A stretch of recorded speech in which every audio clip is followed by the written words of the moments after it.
ibu sekalian, ketika kita berbicara tentang hikmah halal bihalal, maka tidak bisa terlepas daripada peristiwa Idul Fitri. Dan ketika Idul Fitri, maka kita tarik mundur ke belakang lagi, tidak terlepas daripada hakikat puasa Ramadan kita. Ini sebuah serangkaian yang tidak bisa dipisahkan satu dengan yang lain. Kenapa? Hakikatnya orang yang merayakan Idul Fitri, mereka lah yang senantiasa sukses di dalam menjalankan ibadah puasa Ramadan. Sehingga orang-orang yang melaksanakan ibadah puasa Ramadan dengan baik, dalam artian siang hari dia laksanakan puasa, malam hari dia laksanakan sholat tarawih, tadarus Al-Quran, iktikaf di masjid. Orang semacam ini dijanjikan oleh Allah Subhanahu wa Ta'ala sebagaimana sabda Rasulullah sallallahu alaihi wasallam, "Man qama Ramadhanan imanan wa ihtisaban, ghufira lahu ma taqaddama min dzambi." Barang siapa yang siang hari dia laksanakan puasa, menghidupkan Ramadan dengan puasa, malam hari dia laksanakan sholat tarawih, iktikaf di masjid tentu, kemudian melaksanakan membaca Al-Quran, ghufira lahu ma taqaddama min dzambi, maka Allah akan mengampunkan dosa-dosa mereka yang telah lalu. Pantas ketika dia masuk satu Syawal, dia berjumpa dengan sesamanya, mengucapkan mohon maaf lahir dan batin, saling maaf memaafkan satu dengan yang lain. Kenapa? Dosa kepada Allah, Allah sudah ampunkan lantaran ibadah puasanya, dan dosa dengan sesama manusia saling halal menghalalkan. Disinilah rangkaian yang harus kita jalani dalam proses pembentukan karakter, sehingga ketika kita melaksanakan puasa dengan baik, melaksanakan gemblengan di bulan Ramadan dengan baik, harapannya keluar Ramadan mendapatkan derajat la'allakum tattaqun, takwa kita kepada Allah Subhanahu wa Ta'ala. Disinilah kalau kita bisa menyimak dulu namanya Profesor Ari Ginanjar, orang-orang yang berhasil melaksanakan puasa maka akan menghasilkan kecerdasan intelektual, kecerdasan emosional, dan kecerdasan spiritual. Intellectual quotient, emotional quotient, dan spiritual quotient. Itu bahasa Jawa Timur, Pak. Enggak, itu bahasa Jawa Timur. Artinya boleh orang di nang kamus. Kecerdasan intelektual. Kenapa kita cerdas dalam intelektual selama kita digembleng bulan Ramadan? Bagaimana tidak? Setiap pagi ada kuliah subuh. Setiap habis sholat isya ada kuliah 7 menit. Ada yang kuliah 15 menit, kulibas, ya kan? Ada kultum, ada kulibas, kan begitu. Ada yang 7 menit, ada yang 15 menit. Setiap hari dilaksanakan, maka harapannya menghasilkan kecerdasan intelektual quotient. Yang kedua, emotional quotient, kecerdasan emosional kita. Kita diuji dengan sabar ketika kita berpuasa. Ketika kita berpuasa, kadang dihadapkan dengan situasi yang menjadikan kita marah, kita harus kendalikan marah kita. Ketika kita puasa, kita dihadapkan dengan ujian, melihat pandangan-pandangan yang kadang mempesona. Betul apa betul? Namanya lelaki, Pak, mohon maaf, kalau lihat barang yang rada aneh sedikit pasti matanya itu gak gede. Katanya kalau pandangan pertama itu rezeki, ya kan? Nggak kedip supaya rezeki jalan terus katanya. Nah ini kan, itu ujian. Nah kalau ibu-ibu ujiannya biasanya mulut, susah dikendalikan.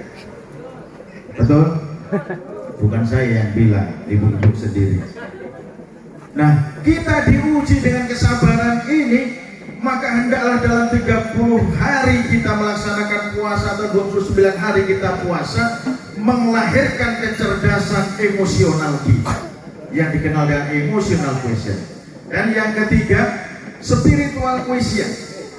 menghasilkan kecerdasan kita untuk bagaimana kita mendekatkan diri kepada Allah Subhanahu wa Ta'ala, sehingga yang dinamakan derajat la'allakum tattaqun itu dapat kita gapai dan kita capai.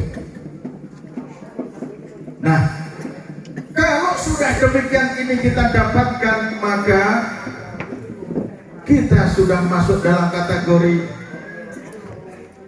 kul mauludin yuladul alal fitrah. Bayi yang dilahirkan itu suci dari noda dan dosa. Nah, ketika Allah sudah mengampuni dosa lantaran ibadah puasa bulan Ramadan dan ibadah yang lain di bulan Ramadan, maka kita sudah diampuni oleh Allah Subhanahu wa Ta'ala, suci kita dari dosa-dosa kita yang telah lalu. Tetapi masih ada dosa-dosa terhadap sesama anak Adam. Ketika kita bergaul dengan sesama kita, ketika kita berjumpa, kadang kita menyakiti orang lain tanpa kita sadari.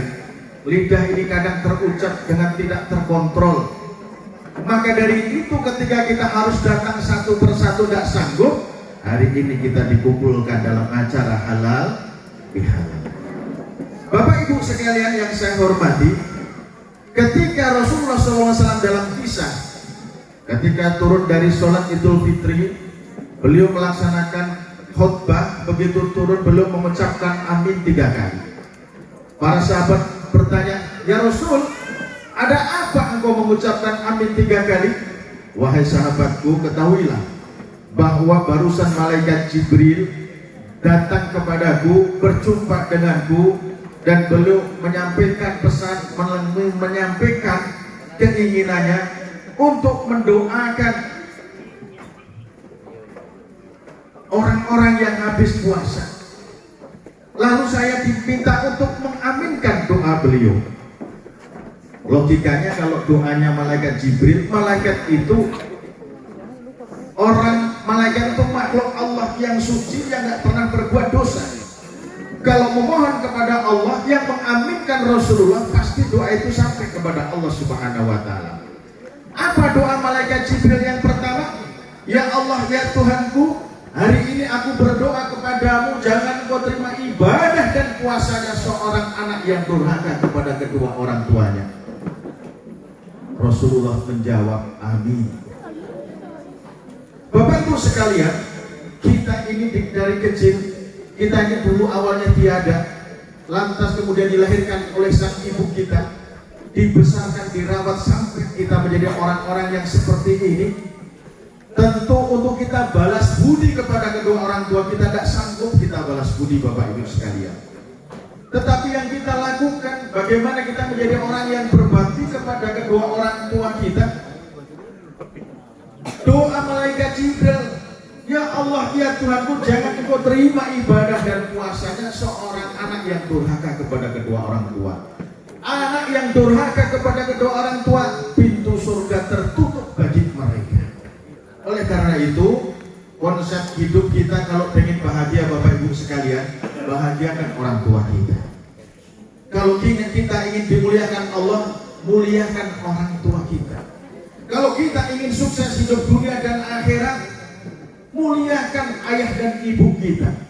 Ketika kita bisa memberikan senyuman dan menjadikan ibu dan ayah kita tersenyum akibat daripada kebaikan kita, maka insya Allah kita tidak akan pernah menderita hidup dunia, dan insya Allah mulia juga kelak di yaumil kiamat.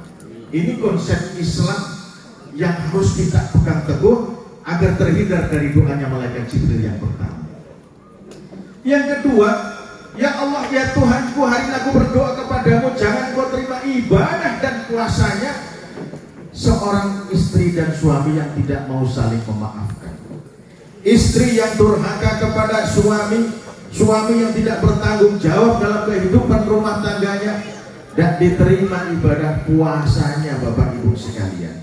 Oleh karena itu, ketika setelah kita minta maaf sungkem kepada kedua orang tua kita, yang jadi pertanyaan, Pak, orang tuaku di Jawa.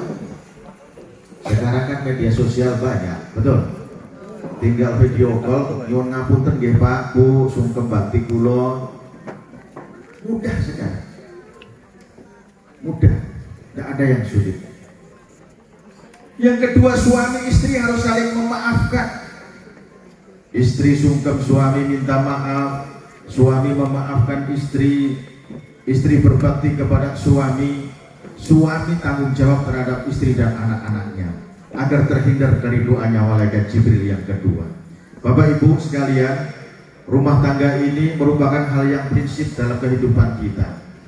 Bapak-bapak, saya mohon maaf, jangan pernah berpikir bahwa kesuksesan dalam karir Bapak ini karena kemampuan Bapak sendiri. Mohon maaf. Saya yakin Bapak kita, orang tua kita, Bapak Dr. Andes Domingo Sumandajat itu sukses, itu tidak terlepas dari dorongan seorang ibu. Betul Pak Gini? Yakin saya. Tentu kita semua akan merasakan hal yang sama.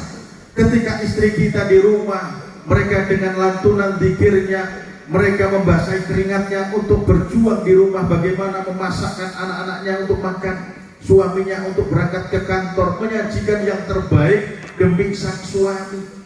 Maka ketika suami menjalankan tugas, ketika suami punya tanggung jawab, jadilah suami yang bertanggung jawab. Begitupun istri, jadilah orang yang senantiasa menghargai sang suaminya. Karena riwayat ketika Rasulullah SAW di Isra wal Mi'raj, selesai menjalani Isra wal Mi'raj, Rasulullah diperjalankan, lihatkan gambaran surga, neraka. Banyak juga terhadap kehidupan di neraka itu perempuan-perempuan, laki juga tidak sedikit. Lalu kenapa mereka nggak sholat? Mereka sholat. Mereka nggak zakat, bahkan mereka sedekah luar biasa. Tapi kenapa mereka masuk neraka? Kebanyakan wanita tidak mensyukuri apa yang diberikan oleh sang suaminya. Maka jadilah seorang istri yang selalu mensyukuri. Kita sudah selesai melaksanakan puasa, kecerdasan kita harus kita buktikan dengan perilaku kita setiap hari. Bagaimana istri harus senantiasa menempatkan dirinya sebagai istri yang soleh, yang soleha. Sebagai seorang suami bisa menempatkan suami yang senantiasa bertanggung jawab dalam kehidupan rumah tangganya.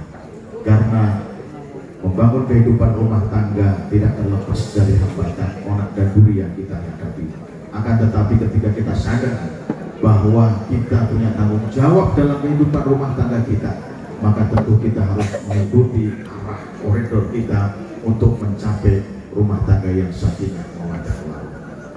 Dan yang ketiga, doanya malaikat Jibril, ya Allah, ya Tuhanku, hari ini aku berdoa kepadamu, jangan kau terima ibadah dan puasanya seorang muslim yang tidak mau memaafkan saudaranya yang lain. Nah, Bapak Ibu sekalian, disinilah letaknya kita untuk saling halal menghalalkan, untuk saling memaafkan satu dengan yang lain, sehingga harapannya hari ini kita halal bihalal, hari ini kita saling berjabat tangan, saling memaafkan. Insya Allah dosa kita kepada Allah, Allah sudah mengampuni, dan dosa dengan sesama kita sudah saling memaafkan. Dalam kondisi yang fitrah ini, dalam kondisi yang suci ini, mari kita jaga kesucian kita agar senantiasa kita menjadi insan kamil, insan yang sempurna dan paripurna. Oleh karena itu, momentum halal bihalal kita jadikan untuk silaturahmi.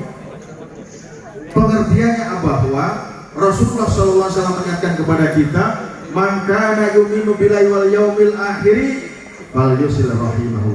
Barang siapa yang beriman kepada Allah dan hari akhir, maka hendaklah mereka menjalin hubungan silaturahmi. Kita jalin persatuan permajatim ini dengan baik, dengan kuat, dengan solid, maka akan menjadi sebuah kekuatan yang besar yang akan mewarnai kota Sorong dan provinsi Papua Barat ini. Amin. Amin.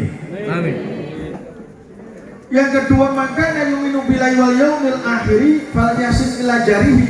Barang siapa yang beriman kepada Allah dan hari akhir, maka hendaklah berbuat baik terhadap tetangganya.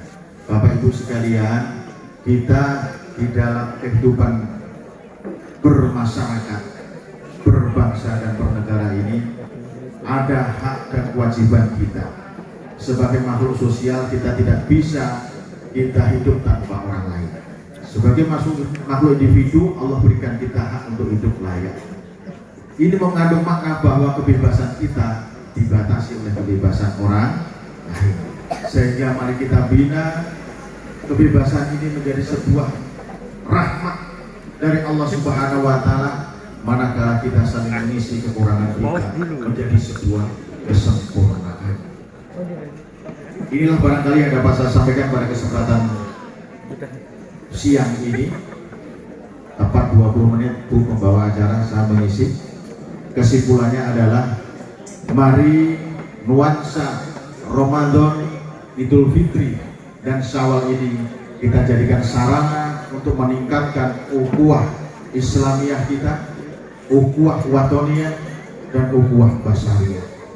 Itu semua akan lahir, tumbuh dari diri dalam kita semua masing-masing untuk memiliki etikat yang sama, mewujudkan nilai persatuan dan kesatuan, mengesampingkan egoisme kita, mengesampingkan hal-hal yang menjadikan kita pecah.